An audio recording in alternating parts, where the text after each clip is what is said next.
The first crack in my marriage appeared in the form of a broken washing machine. A Monday morning, of all things. I stood there in my socks, watching as the machine made a sound no appliance should ever make, somewhere between a dying engine and a cough from an 80-year-old smoker. Angela was in the shower, so I figured I'd be a good husband and at least try to see what was wrong with it. Now, I'm not a fool. I know my way around basic repairs. But as soon as I pulled the machine slightly away from the wall, I saw it, wedged in the narrow space behind it, just out of reach. A sock. Not just any sock. A men's sock. And not one of mine. I stood there for a second, just staring at it. You ever have one of those moments where your brain refuses to process something? Like it needs a second to reboot? Yeah, that was me. It was black.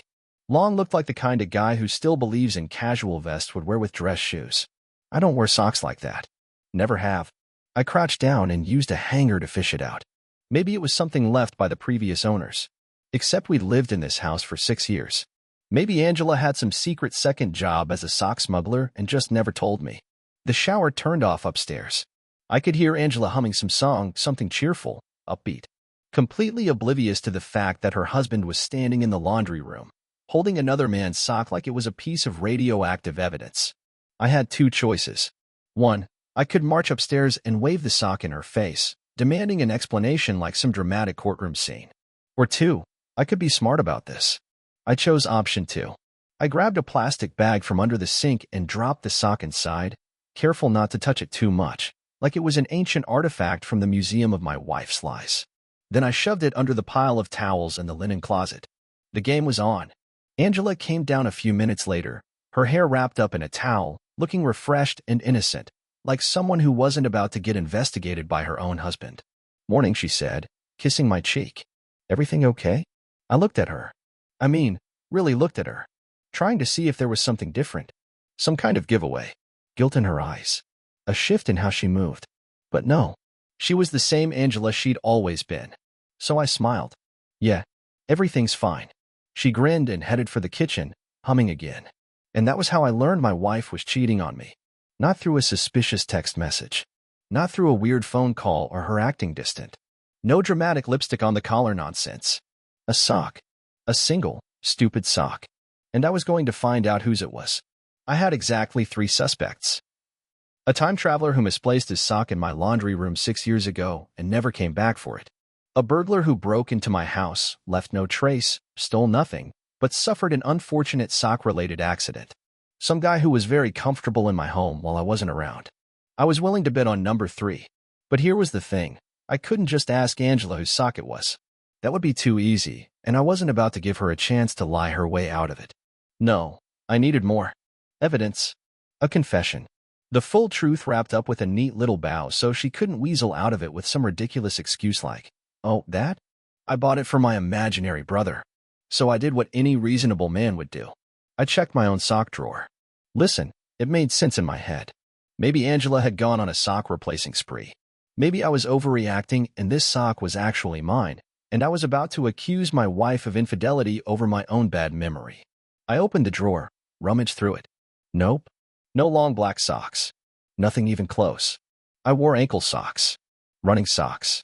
The kind that didn't suffocate my calves like some Victorian-era fashion statement. That was strike 1. Strike 2 came when I checked the laundry basket. See, if there was one of these mystery socks in my house, there had to be another, right? Socks travel in pairs, like him men or overly enthusiastic hikers. I dumped the whole basket on the bed, digging through our clothes like some kind of deranged archaeologist. Nothing. No second sock. Just one. A lonely, misplaced, very telling sock. Strike 3? That came in the form of my own idiotic attempt at casual interrogation. That evening, Angela and I were sitting in the living room. She was on her laptop, probably pretending to work while secretly browsing online sales. I was pretending to watch TV but was actually planning my next move. "So," I said, keeping my voice light. "Weird thing today." She barely looked up. "Yeah, found a sock behind the washing machine." I glanced at her. No reaction. No sudden panic or shift in posture. Just a casual nod, like I just announced I'd found a lost paperclip. "Happens sometimes," she said. "Stuff falls back there." Yeah, this one was weird, though. Now I had her attention. She looked up, raising an eyebrow. "Weird how? It wasn't mine." There. A flicker. A tiny hesitation before she shrugged. Maybe it's yours and you just don't remember. Nice try. Nah. It was one of those long dress socks. You know I don't wear those. She gave me this little laugh, shaking her head. Well, I don't know, Gary. Socks appear. Socks disappear. It's a mystery for the ages. And then this woman went right back to her laptop like I just told her about a mildly interesting cloud formation. That was it. That was her response. No curiosity. No, let me see it. No. Huh. That's weird. How did it get there? Just pure, unaffected disinterest. Which meant one thing. She already knew where it came from. I didn't say another word. I just sat there, staring at the TV, my mind racing. If this were some TV show, this would be the part where the camera zoomed in on my face while dramatic music played. But it wasn't a TV show. It was my marriage. And I had work to do. Step 1. I needed to find out when this other guy had been here. Step 2. I needed to know who he was. Step 3. I needed to hear Angela say it herself. She wouldn't just walk up to me one day and confess. That was too easy. Too neat. Too fair. If there was one thing I had learned in life, it was that people don't give you the truth unless they have to. And I was going to make sure Angela had to. It turns out, trying to casually investigate your own wife is harder than it looks. Movies make it seem easy. You sneak around, ask a few questions, dig through a drawer or two, and suddenly you're standing in a dark alley holding an envelope full of incriminating photos. In reality, you have to act normal, which is a lot harder when you're actively trying to figure out if your wife is lying to your face. For example, I spent the next few days casually dropping sock-related comments into our conversations, just to see if she'd slip up. Man, you ever think about how weird socks are? I asked while brushing my teeth. Angela glanced at me through the mirror, unimpressed. No. Or at dinner, when I hit her with, you ever see a sock and think, wow, that doesn't belong here? I don't think about socks, Gary. Which was obviously a lie, because everyone thinks about socks at some point. She wasn't taking the bait. So I had to switch tactics. If the sock wasn't mine, that meant some other guy had been comfortable enough in my house to take his shoes off. That meant time. Time meant opportunity. Opportunity meant someone had been here when I wasn't. And I had a way to check that. Angela and I had a security system. Nothing fancy, just a basic setup with an app on my phone that logged when the front door opened. If someone had been in my house, the system would have recorded it. I waited until she was out running errands, then pulled up the app. There it was. Timestamps. A whole list of them, neatly organized, each one telling me exactly when the front door had been opened. Most were normal. Me leaving for work, Angela coming back from the gym, our usual routine. But then I saw them. The ones that didn't fit. Tuesday, 1:17 p.m. Friday, 12:46 p.m. Thursday, 2:03 p.m. All times when I was at work. Angela should have been at work, too. But unless she had developed a sudden passion for midday walks that required opening and closing the front door multiple times, something wasn't adding up. I clicked on one of the entries. The camera feed popped up. The screen showed a grainy, black and white video of my front porch. Nothing dramatic. Just the door opening. And then, there he was. Tall. Dark hair. Wearing a suit like he had just walked out of some boring office meeting. He stepped inside, moving fast, like he had done it before. Comfortable. I watched the door shut behind him. Then I checked the next timestamp. An hour and 15 minutes later, the door opened again. Same guy. Same suit. Walking out like he had just finished a long day of whatever it was he had been doing in my house.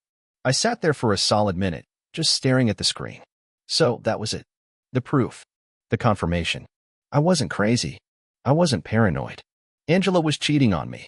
And now I knew exactly when, and with who. That was progress, sure. But now I had another problem. I had absolutely no idea what to do next. I could confront her right away. Print out the security logs, set them on the table like some crime show detective, and wait for her to scramble for excuses. But that felt too simple. Too easy. Besides, I wanted to know more. Who was this guy? How long had this been going on? And most importantly, how was she getting away with it? Angela wasn't fool. She had to know that bringing someone into our house was risky. There were cameras. There was me. And yet, she had done it multiple times without slipping up once. That meant planning. And I needed to know just how much effort she had put into lying to me. So I decided to play fool. For the next week, I acted like nothing had changed. I kissed her goodbye in the mornings. I asked about her day. I watched TV with her in the evenings, laughing at the same shows we always watched. The whole time, I was watching her, and I started noticing the little things. Like how she never left her phone unattended. It was always in her pocket, always face down on the table, like she was guarding it. Like how she had started showering at weird times. Not in the morning before work, like she used to, but in the middle of the afternoon, right before I got home. Like how she had suddenly developed an interest in candles. We'd never been candle people, but now there was always one burning in the living room when I got back. I started piecing it together. She was covering her tracks, washing away any evidence, timing everything so that by the time I walked through the door, it was like nothing had happened. And I had to give her credit. It was a solid plan. It would have worked, too, if it weren't for me finding that stupid sock. I knew I couldn't keep up the act forever. At some point, I had to make a move. So I did something that, in hindsight, might have been a little unhinged. I called in sick to work. Angela thought I had already left for the day, but I drove around the block and parked a few streets away. And then I waited. It took about an hour. Then, right on schedule, the front door opened. And there he was. Tall, dark hair. Same suit. Same confident stride as he walked into my house like he belonged there. Except this time, I was watching from the street. And I wasn't going anywhere. You never realize how long an hour is until you're sitting in a parked car, watching some guy walk into your house like he owns the place. I had positioned myself a few streets away, out of sight but close enough to see my front door. The whole time I sat there, my brain ran a marathon of scenarios. Maybe he was a coworker of Angela's. Maybe this was all some stupid misunderstanding. Maybe I'd overestimated my own ability to catch her in a lie, and this guy was actually here to sell her insurance or fix our non-existent plumbing issues. Then, at exactly 1:03 p.m., the front door shut behind him. Well, there went that theory. I gripped the steering wheel so hard my knuckles turned white. The part of me that still wanted to be reasonable, the part that didn't want my marriage to be one big joke, tried to convince me that I didn't actually know anything yet. But the part of me that had been watching Angela for weeks, cataloging every suspicious move she made, already had the answer. And now I just had to wait. I checked the time on my dashboard. An hour. Maybe more. What was I supposed to do in the meantime? Scroll through my phone like I was waiting for an oil change? Listen to a podcast about people who didn't have to deal with this kind of nonsense? Instead, I just sat there, staring at the house. It felt surreal. My house. My living room. My couch. And somewhere inside, my wife and this guy were having a conversation I wasn't invited to. At 2:14 p.m., the door opened again. There he was. Same suit. Same polished, professional, I'm too important to wear normal clothes look. He stepped out, looking completely at ease, like he had just wrapped up a friendly lunch meeting instead of, well, whatever was actually happening in there. I watched him adjust his tie, glance at his phone, and stroll down my walkway without a single ounce of guilt weighing him down. I memorized everything. His face. His build. The way he carried himself. If I ever saw this guy in a lineup, I'd be able to pick him out instantly. He got into a black sedan parked further down the street, the kind of car that screamed, I make good money but still want people to think I'm humble. A second later, he was gone. Now it was just Angela. And me. And a whole lot of unspoken words. I waited another 5 minutes, just in case she was standing by the window, watching. Then I pulled up to the house, parked in my usual spot, and stepped inside. The house smelled like lavender. That was new. Angela was on the couch, scrolling through her phone like she didn't just have a visitor. Like today was just another normal day. Oh, she said when she looked up, surprised. I thought you had work. I forced a smile. Felt like taking the day off. Her expression didn't change, but I saw it, the briefest flicker of something behind her eyes. Something calculating. I sat down on the opposite couch, stretching my legs out like I had nothing better to do. So, what did you do today? She shrugged. Laundry. Watched some TV. Not much. No mention of a visitor. No mention of a guy in a suit stepping through our front door like he paid half the mortgage. I nodded. Sounds relaxing. She smiled, setting her phone down. Yeah, it was nice. I let the silence sit between us, stretching it out, watching to see if she'd break it first. But she didn't. Angela was good at this. Too good. But now, so was I. I knew I couldn't confront her yet. Not without more. Not without the kind of evidence that would leave her with nowhere to run. So I did the only thing I could do. I smiled back. And I waited. 1 week later, Angela had a routine. Same times, same patterns, same lies disguised as normal behavior. Which meant I had a routine too. Every day, I left for work like normal. But then I circled back, parking in a different spot each time. I watched the house. I took notes.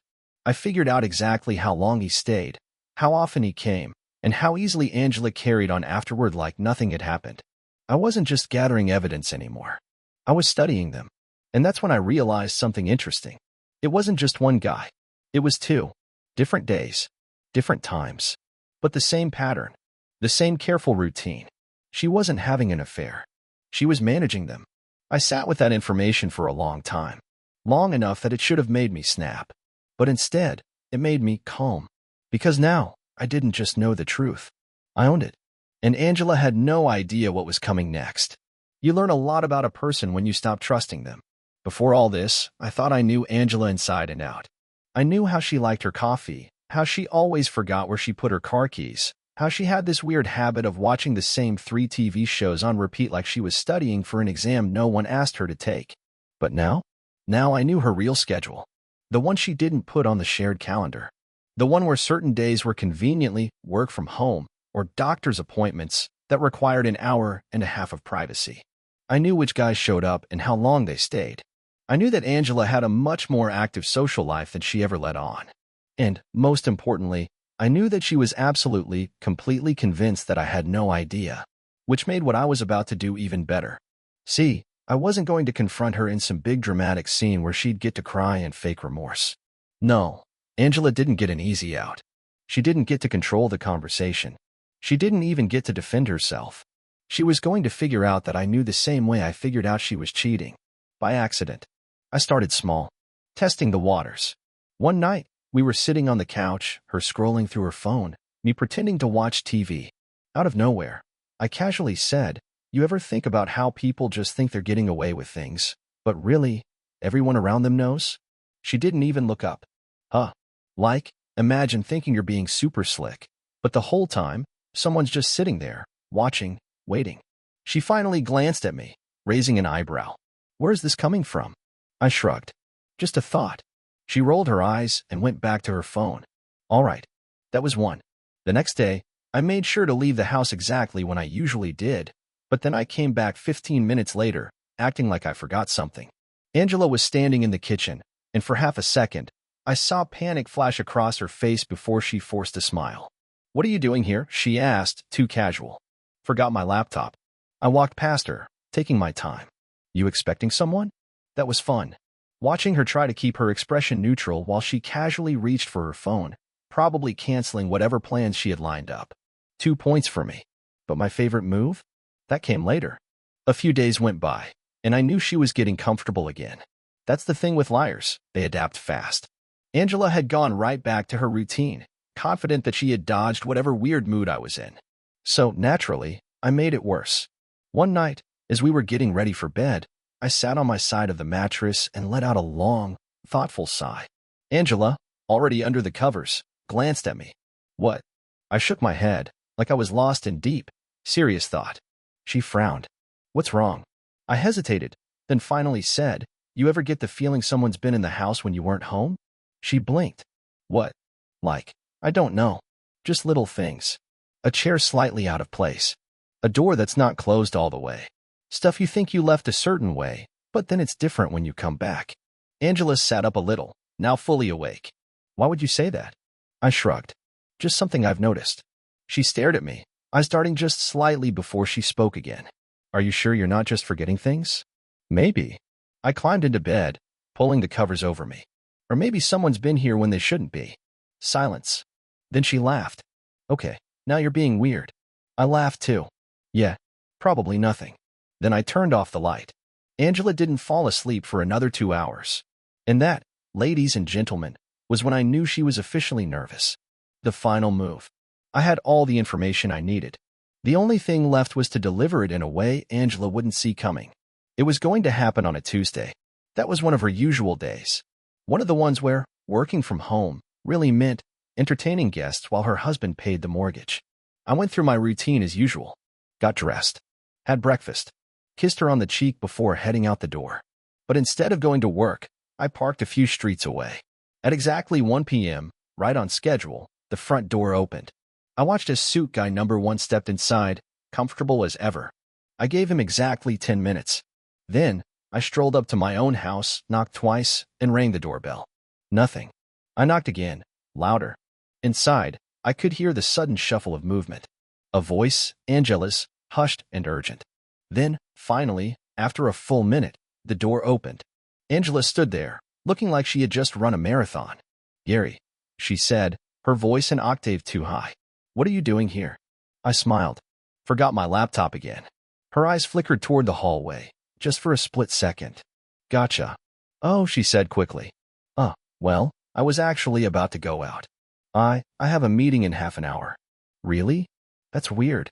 I stepped forward, forcing her to either let me in or physically block the door. She chose the first option, stepping aside stiffly as I walked into my own house. I made a show of looking around. Everything was too neat, too perfect, like a stage that had been reset too quickly. I could hear someone breathing, someone trying not to breathe. Angela was standing behind me, frozen. "Where's your laptop?" she asked, trying to sound casual. I turned to her. "You tell me." And then, without breaking eye contact, I called out, "You might as well come out now." Silence. Angela's face drained of color. "What?" Then, slowly, from the hallway, suit guy number 1 stepped out. And for the first time in weeks, Angela had absolutely nothing to say. It's a funny thing, watching a grown man try to disappear into thin air. Suit guy number 1 stepped out of the hallway like he had just walked into the wrong meeting room and was desperately trying to act like he meant to be there. His eyes darted between me and Angela, calculating his next move. Angela, on the other hand, looked like a magician who just botched a trick. She opened her mouth, closed it, then tried again. "Gary, this isn't." I held up a hand. "Nope. Don't even start." I wasn't interested in hearing the usual script. There was no point in listening to her fumble through a half-baked excuse that even she knew wouldn't hold up. She had already lost. Suit guy, finally realizing his best bet was damage control, cleared his throat. "Listen, man, I didn't know she was married." I laughed. A real, genuine laugh. That was the best he could come up with? He had been walking into my house, for weeks, and he thought the wedding photos in the living room were just decorative pieces? "Uh-huh," I said. "So what's your plan here?" "Apologize and hope I shake your hand." He shifted uncomfortably. No, actually, I've got a better idea," I cut in. "Why don't you go ahead and explain to Angela how you didn't know she was married while she stands there listening?" Angela shot him a look that could have peeled paint off a car. And just like that, he shut his mouth. I clapped my hands together. "Right. That's what I thought." I gestured toward the door. "Go on. Get out." He didn't argue. He moved fast, practically power-walking out of my house like he had a train to catch. The second the door clicked shut behind him, I turned back to Angela, who was still standing in the exact same spot. "Gary," she started. "Nope," I said again. "Not interested." She crossed her arms. "Can you at least let me explain?" I tilted my head. "Explain what? That you cheated?" Because, spoiler alert, I already figured that part out. She exhaled sharply, frustrated. "It's not that simple." I gestured at the empty hallway. "No?" "Because it looked pretty simple." Angela pinched the bridge of her nose like I was the one being difficult. "Gary, you know what's funny?" I interrupted, ignoring whatever nonsense she was about to spit out. "I wasn't even going to catch you. Not at first. I wasn't looking for it." She hesitated. "What?" I shrugged. "I found a sock behind the washing machine. That's what started this whole thing. A single sock. And now here we are." Angela blinked. "You, what?" I nodded. "Yep. That's how stupid this whole thing is. If you had one less visitor, or if one guy had the basic intelligence to wear matching socks, I probably wouldn't have even known." She swallowed. "That's ridiculous." I smiled. "Yep. So is cheating on your husband in your own house. But here we are." Angela ran a hand through her hair, looking everywhere but at me. "Okay. I messed up." I put a hand to my chest, mock surprise on my face. "You think?" She frowned. "Do you want to fix this? Or are you just going to keep making jokes?" I stared at her. "Fix this."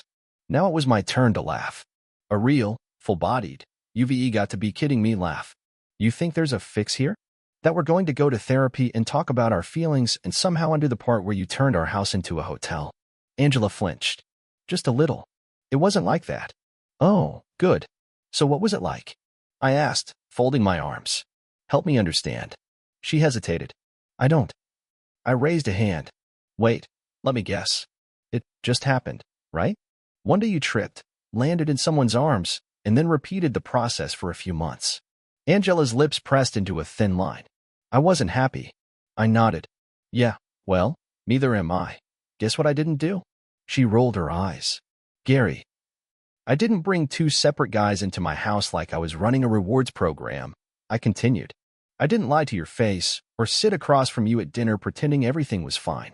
I didn't throw away 11 years for whatever this was. Angela exhaled, long and slow. I'm sorry. I shook my head. No, you're not. You're just sorry you got caught. Her jaw tightened. That's not fair. I smiled. Oh, I'm not being fair? Tell me more about fairness, Angela. I'd love to hear about it. She didn't say anything. For the first time in this entire conversation, we just stood there in silence. And for the first time, I actually saw it click in her head. There was no getting out of this. No saving it. We were done. I let out a breath and ran a hand through my hair. Here's what's going to happen. Angela's eyes flickered, hesitant. I'm not going to yell. I'm not going to break stuff. I'm not even going to make this more dramatic than it already is, I said. You're going to pack a bag and leave. Angela's eyes widened. Gary. You can stay with one of your visitors if you want, I said. I really don't care. But you're not staying here. Her lips parted like she was about to argue, but then she didn't. Because what could she even say? Instead, she just stood there, stunned, before finally nodding. I didn't say another word. I walked upstairs, grabbed my laptop, the one I had forgotten, and left. I didn't go far. Just drove down the street, parked, and waited. 20 minutes later, the front door opened, and Angela stepped out, suitcase in hand. She hesitated for a moment, standing on the porch, looking around like maybe, just maybe, there was still a way to undo all of this. Then she walked to her car, got in, and drove away. I sat there for a while, just staring at the house. My house. My empty house.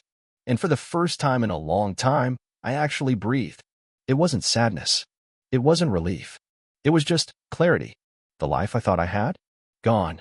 But the life I was about to have? That was mine again. Thanks for watching. Rate the story in the comments. Subscribe to the channel